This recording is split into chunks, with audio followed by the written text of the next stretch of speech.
Iwan niya kay Lucky.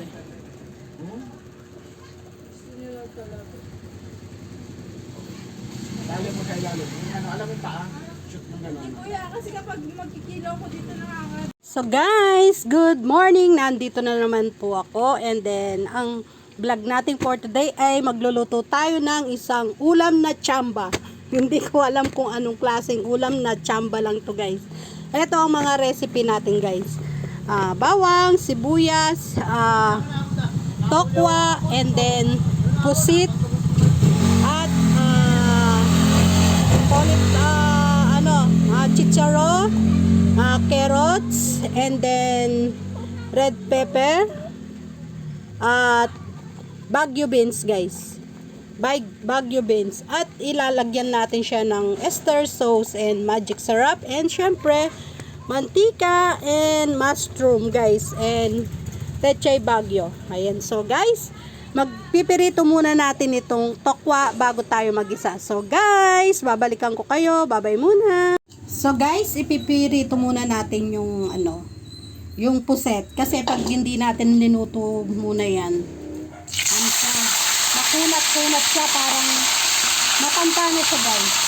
Kailangan yung hindi siya na goma-goma, iyan lang natin siya, iluluto lang natin ng konti para hindi siya makunat guys, diba? Makunat-kunat. Ayan ang pusit natin guys. And then mamaya babalikan ko kayo pag magigisa na tayo guys. Babay muna. So guys, magigisa na tayo. Una sa lahat ay bawang. Ayan. And then guys, onion. Hanyan. Gisa pa lang guys. Baba mo na talaga guys. And then guys, lagay na natin yung iba't ibang gulay natin.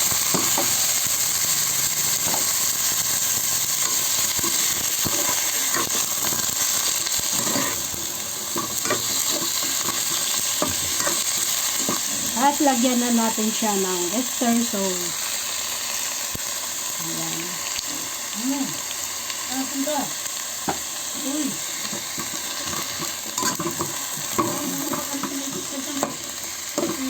At lagyan natin siya ng konting toyo.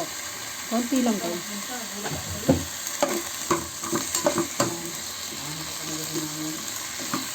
Palambutin muna natin yan guys. At lagyan natin siya ng konting tubig guys. Yan, balikan natin yan guys. Babay muna. And then guys, lagay na natin yung pusit natin.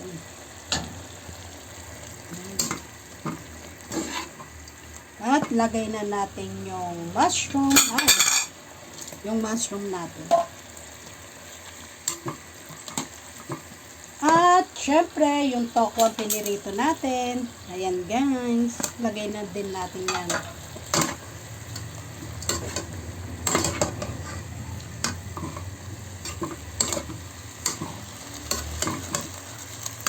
Ihalo muna natin siya. At syempre, ang uli ay pechay Baguio.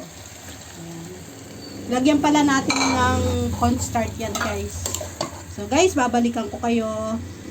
At syempre guys, lagay na natin yung cornstarch natin. Para malapot-lapot ang sabaw natin. Nilagyan ko na pala siya ng magic syrup, and then paminta guys.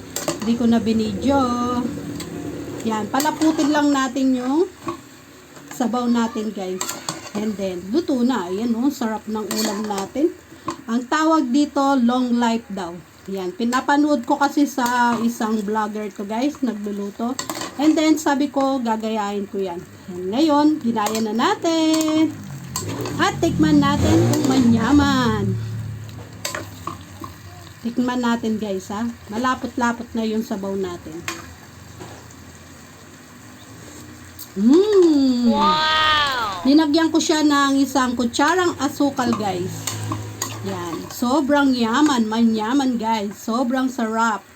Ayan na ang ating menu ngayon. Menu for today. Ang lutong tsamba. Di ko alam yung ano nito, kung anong klaseng luto ito. Pero nakalagay dun sa ano niya, long life. Kasi puro gulay siya guys. Ayan. Ayan guys, thank you for watching and luto na yung ano natin. So guys, bye-bye muna. So guys, ayan na ang finished product natin. Ayan.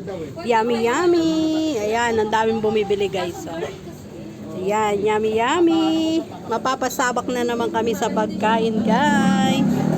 Yan, si ate, mapapasabak na naman. So guys, thank you for watching. Bye!